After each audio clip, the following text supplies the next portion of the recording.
Sumainyo ang Panginoon. At sumaiyo rin. Ang mabuting balita ng Panginoon ayon kay San Lucas. Papuri sa iyo, Panginoon.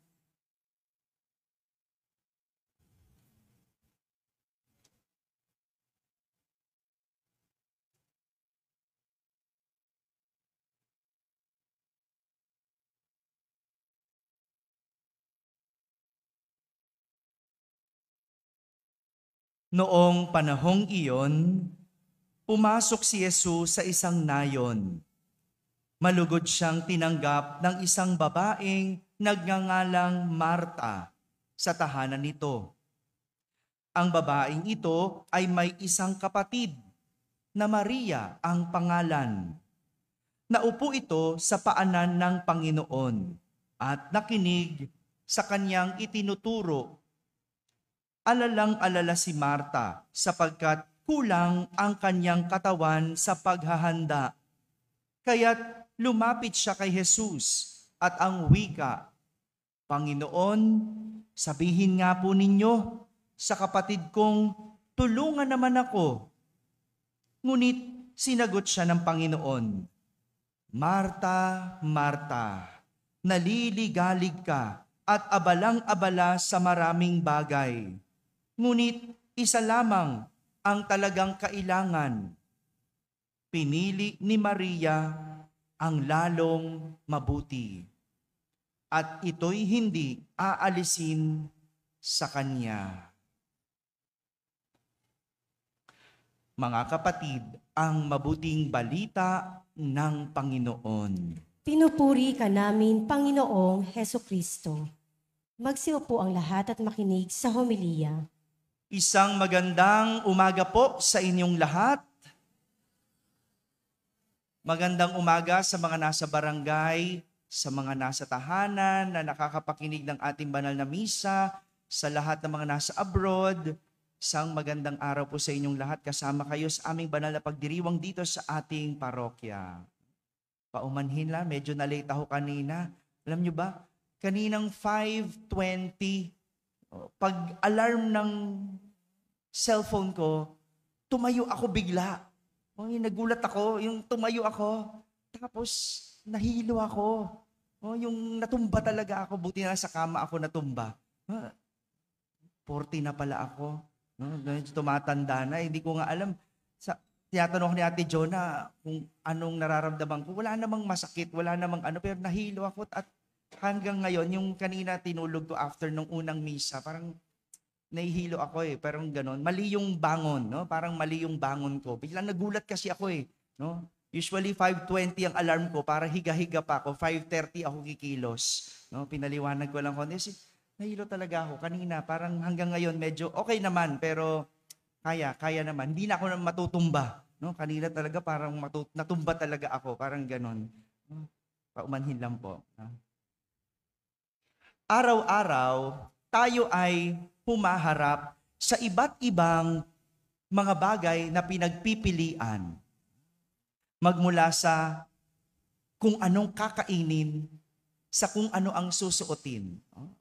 Di ba po? Ang hirap mamili ng kakainin. Ano po? Yung nanay ko lagi tinatanong kami, hirap na hirap siya. Kung anong lulutuin. Ganun ba kayo? Nahirapan ba kayo kung anong kakainin, kung isda ba o gulay, o karne o manok? Ang hirap mamili. Ano po, pag nanay ka, pag naluto mo ng lahat, no, parang hindi mo alam kung ano naman ang susunod na kakainin. Tama ba? Yung mga mag-boyfriend, girlfriend, pag lumalabas, nagtatalo pa yan, o saan tayo kakain? Ikaw nang bahala. Di ba? Kakainin na lang, pinag-iisipan pa. Parang di kayo agree. Mas mahirap hanapin kung anong pambili, no? Kesa kung anong kakainin. Father, wala namang pambili. Kahit ano, basta may pambili, okay lang, no? Pero, ganun ba yun? Minsan, ang hirap din piliin kung anong susuotin, no? Kaya alam nyo, tip, yung mga mayayaman, no? Yung mga mayayaman, pansinin mo, ang mga suot nila lagi, isa lang. Yung mga tunay na mayayaman, Hindi nagyayaman-yamanan lang, no? Tayo, yayaman-yamanan lang tayo, paiba-iba pa ng damit para mukhang mayaman. Pero yung mga mayayaman, no? Isa lang ang damit. Kung puti, puti lang lahat. Kung itim, itim lang ang lahat. Napansin niyo ba yon? No? Yung may-ari ng Facebook, laging itim. Yung may-ari ng iPhone, CEO ng iPhone noon, laging itim. Bakit? Sinasabi nila para wala na silang ibang iisipin. Yung isip nila, inilalaan sa ibang bagay. Ganyan yung mayayaman, di ba? Oo nga naman, no? Isang oras ka nag-iisip kung anong susuotin mo. No? Damit pa lang yon, no? Pero ibuhos mo sa ibang bagay. No? Marami tayong ganyan. No? Minsan, nag-iisip ka kung anong pag-aaralan at kung saang paaralan. Di ba? Yung mga magkokolehiyo, ano kayang course ang kukunin ko? Oh. Saan kaya ako mag-aaral? Oh. Meron naman mga nag-iisip magpakasal. Meron ba nag-iisip magpakasal? Taas nga ang kamay. Wala, Nicole. Wala nag-iisip magpakasal, ano? O minsan nag-iisip ka magpakasal. O baka naman nag-iisip na ngayon maghiwalay. Meron ba dito? Ha? Meron. Kaya naman, isang tanong tungkol sa pagpili ng lalong mabuti ang ating aalamin sa araw na ito. Itong pinatutungkol, itong tinuturo sa atin ng ating mga pagbasa sa araw na ito, ang piliin ang lalong mabuti. Sabihin nyo nga po, lalong mabuti. Narinig natin sa ating ebanghelyo ang kwento ng magkapatid. Kwento nina Marta at Maria. Oh, na minsan dinalaw sila ng Panginoon. Dinalaw sila ni Jesus. Si Marta, aligagang-aligaga sa paghahanda. No? Di ba ganun pag may bisita? No? Nagluluto, naglilinis, abalang-abala tayo para mapaglingkuran, mapagsilbihan natin ang ating bisita. Si Marta, aligagang-aligaga. Tingnan mo, ilan ba ang bisita? Isa lang, pero aligagang-aligaga. No? Siguro, no, abalang-abala sa pagluluto, abalang-abala sa kung ano-ano, no, pero isa lang naman. Pero ganun nga talaga. Kapag may bisita tayo, di ba? Aligaga tayo, hindi tayo mapakali. No, gusto natin maibigay natin yung the best. At lalo pa, si Jesus ang bisita. Kaya naman, ganun na lang ang kanyang pagrereklamo sa kanyang kapatid. Sa totoo lang, nagreklamo siya kay Jesus. Pinadaan niya yung reklamo niya kay Jesus. Anong sabi niya? Panginoon, sabihin mo naman sa kapatid ko, tulungan naman ako. Hindi, kulang ang aking katawan. Hindi sapat ang aking katawan sa pag-aabala. Grabe, no? Niisip ko itong si Marta, naglilitsyon pa. No? Bukod sa naglilitsyon, nagkakare-kare, nagre-relyeno, baka ganun. No? Yung mga lahat na may hirap na putahe. No? Bakit ganun? Isa lang naman. Kulang daw ang katawan niya. Kasi ang kanyang kapatid, piniling maupo sa paanan ni Jesus at nakinig sa kanyang itinuturo. Pinili ang maupo kasama ni Jesus. Ito yung sinabi ni Jesus na sagot kay Marta. Ang sagot niya, pinili ni Maria ang lalong mabuti at ito'y hindi aalisin sa kanya. Kung iintindihin natin ang sinabi ni Jesus, pinili ni Maria ang lalong mabuti. Ibig sabihin, hindi naman masama ang pinili ni Marta. Anong pinili ni Marta? Magsilbi, maging abala. Mas mabuti nga lang ang pinili ni Maria. Mas mabuti kasi siya'y nakinig sa mga turo ni Jesus. 2 punto. Una, hindi masama ang magtrabaho. Hindi masama ang kumilos gaya ng ginawa ni Marta. Lahat tayo, hindi mabubuhay kung hindi tayo kikilos. Hindi tayo mabubuhay kung hindi tayo magbabanat ng buto. Hindi natin maaabot ang ating pangarap kung hindi tayo magsisikap. Tama?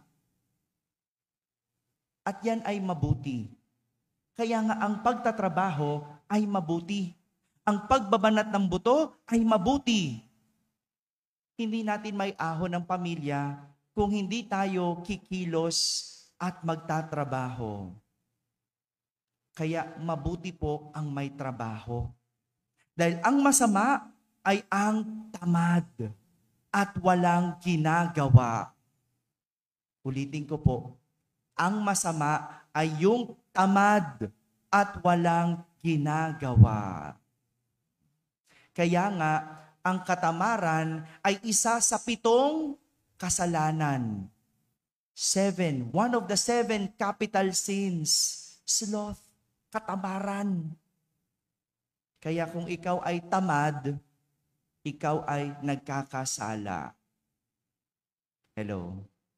Sino po mga tamad dito? Taas nga ang kamay. Wow, proud pa. Hindi, joke lang. Ano, di ba? Kasalanan yan. Yan ang masama. Yung tamad. Pangalawang punto. Punta naman tayo kay Maria. Bakit pinili ni Maria ang mas mabuti? Wala nang hihigit kung pipiliin natin ang makapiling ang Diyos. Wala nang mas tataas pa, kundi ang aralin at matuto sa Diyos. At wala nang mas bubuti pa, kundi ang samahan ang Diyos. Ito ang ginawa at pinili ni Maria. Kung kaya't, mas mabuti ang kanyang pinili. Father, sabi mo, mabuti ang magtrabaho. Yun naman ang pinili ni Marta, hindi ba? Sabi mo, dapat nagtatrabaho. Bakit mas naging mabuti yung pinili ni Maria? Isa lang po ang nakikita kong dahilan. Kasi si Maria hindi nagreklamo at dumaing sa kanyang pinili. Si Maria hindi nagreklamo, hindi dumaing sa kanyang pinili. Itong madalas nating problema. Mabuti naman yung pinili mo, ngunit sinasamahan mo ng reklamo. Hindi ka matigil sa kakadaing. Kaya ito walang nadudulot na mabuti. Noong hindi ka pa nag-aasawa, gusto mo mag-asawa. Tama? Sana may mga asawa ngayon. 'Di ba? Pero ngayong ikaw ay may asawa, reklamo ka ng reklamo. No? Noong hindi ka pa nakakapangasawa, gusto mo mag-asawa kasi gusto mo may kasama sa buhay. Gusto mo may katuwang sa buhay. Ba't ngayong may asawa ka na, nagre-reklamo ka? Pinalalayas mo. Naiinis ka. Daing ka ng daing, ang hirap pala ng may asawa. Sinong pumili niyan? Hello? Hindi makasagot yung may mga asawa, hello? Alam nyo, may kukwento ko. Nung dati, bago ko pumasok ng seminaryo, nagpaalam ako sa papa ko. Sabi ko, papasok ako ng seminaryo. Nagulat yung tatay ko. Kasi wala namang ganun sa pamilya namin, no? Walang religious, no? Wala kaming lahi na ganun, no? Yung mga madre, pare, wala. No? Sabi ng papa ko, anak, bakit hindi ka makipag-date? Baka mali ka. Sabi ng papa ko, kasi matagal na akong walang girlfriend nun eh. Ba't di ka makipag-date? Baka mali ka. Sabi ko sa papa ko, bakit hindi ko muna subukan ito? Baka tama ako. Ang isip ng papa ko, pagtanda ko, pag naging pari ako, baka wala daw mag-alaga sa akin. Baka pagtanda ko, wala akong makasama sa buhay. Kasi mga kapatid ko, mag-aasawa. Ako daw wala. Pero sabi ko, gaano ka nakasiguro pa na pagtanda ko, aalagaan ako ng asawa ko. Hello? Yung mga may asawa dyan, inaalagaan ba kayo? Uy, tawa kayo ng tawa. 'Di ba? Tinutulak ka pa nga. Inaalagaan ba kayo? 'Di ba? Hindi kayo makasagot kasi walang kasiguraduhan. Ano ibig sabihin? Mamili ng mas lalong mabuti. Maganda naman yung kursong pinili mo, nursing. Pero reklamo ka ng reklamo. Ang hirap. Puro assignment. May duty pa. Bay, syempre, ano bang kursong madali? Wala. Lahat yan mahirap. Pinili mo eh. Pero bakit ka reklamo ng reklamo? Ba't ka daing ng daing? Kasama yan eh. Parte yan. Anong nirereklamo mo? Maayos naman ang trabaho mo, pero nasisira dahil puro ka reklamo. Ang hirap-hirap naman ang pinagagawa sa akin. Kung ikaw ay puro reklamo sa trabaho, isa lang ang sagot, resign. Mag-resign ka. No? Kasi may mga trabaho, ang reklamo, Lunes na naman bukas. Bakit? Kailan ba nawala ang Lunes sa Linggo? Hello? At hindi matapos ang ating reklamo, ang sagot dyan, resign. Para makita mo, pag nag-resign ka, at A15, wala kang sweldo, yan. Tignan mo, diyan ka rin magre-reklamo. No? Yung ang hirap pala ng tambay, ang hirap pala ng walang trabaho, walang sweldo. Diba? Doon mo makikita yung halaga ng trabaho mo eh. Doon mo makikita, naku, reklamador na pala ako. At kahit yung mga masasamang nangyayari sa ating buhay, maring pinili natin o hindi natin nakikita na yan ay paraan para tayo'y tumibay. Kaso hindi natin makita kasi puro tayo reklamo. Iniisip ko tuloy kung si Maria ba na pinili ang maupo sa paanan ni Jesus ay nagreklamo, tingin ko hindi rin mabuti ang kanyang pinili. Hindi rin magiging mas mabuti ang kanyang pinili. Yung bang naupo siya sa paanan ni Jesus at reklamo ng reklamo, Marta, dalian mo dyan, hindi ka pa ba tapos? No? Ang dami ng tinuturo ni Jesus, ngawit na ako dito. No? Di ba? Isipin mo, kung si Maria naupo, pero nagre-reklamo, hindi rin mabuti o lalong mabuti ang kanyang pinili. Napasama pa. No? Sabihin ni Jesus, umupo ka pa dito. Di sana tumulong ka na lang doon. No? Parang ganyan din naman tayo eh. Yung pagsisimba mo, maganda yan. Pinili mo eh. Pinili mo makapiling ang Diyos sa misa. Pero sa loob-loob mo, ang tagal naman mag-homily nitong pari na to. Ang tagal, ang daming sinasabi. No? Wala rin ang iyong pinili. Di ba? O yung nagsimba ka pero sa misa, tulog ka naman. Sana natulog ka na lang. Mas maganda pa, mas mabuti pa, nakahiga ka. No? Kesa naman nakaupo ka dyan at amin ka ng amin ng ganon. Di ba? Di ba? Kaya hindi rin yung pagpili sa Diyos ay lalong mabuti. Kung ito'y nagdudulot sa iyo ng daing reklamo. Gaya ng paglilingkod, no? Pinili mo mag-serve, gusto mo mag-serve, nanumpa ka pa nung piyesta, 'di ba? Kaya pinaulit ko eh, 'di ba? Pero pag pinagse-serve ka, reklamo ka ng reklamo. Pag-serve na naman aga-aga. Sa serve naman sungit-sungit ng pare. Sino bang namili? Sino bang pumili? Sino ba nagsabing mag-serve ka? Hindi ba ikaw? Mabuti na sana eh. Kaso, napapasama dahil sa reklamo. Kaya nga, sa ating unang pagbasa, maganda ang kwento ni Abraham at Sarah. No? Nang minsang dalawin sila ng 3 lalaki. Yung 3 lalaki na yon, hindi nila kilala. At hindi nila alam, mga nilalang mula sa Panginoon. Mga taong galing sa Panginoon. Hindi nila alam yon, pero tinanggap nila ng buong puso. Tinanggap nila ng buong puso. Pinaglingkuran, pinagsilbihan, pinagluto pa ng tinapay, pinagpatay pa ng guya. At sa huli, anong sabi ng tatlong lalaki? Sa isang taon, sa parehas na araw na ito, ang iyong asawa na si Sarah ay magkakaanak. Ano ba si Sarah? Baog. Ano ba si Sarah? Matanda na.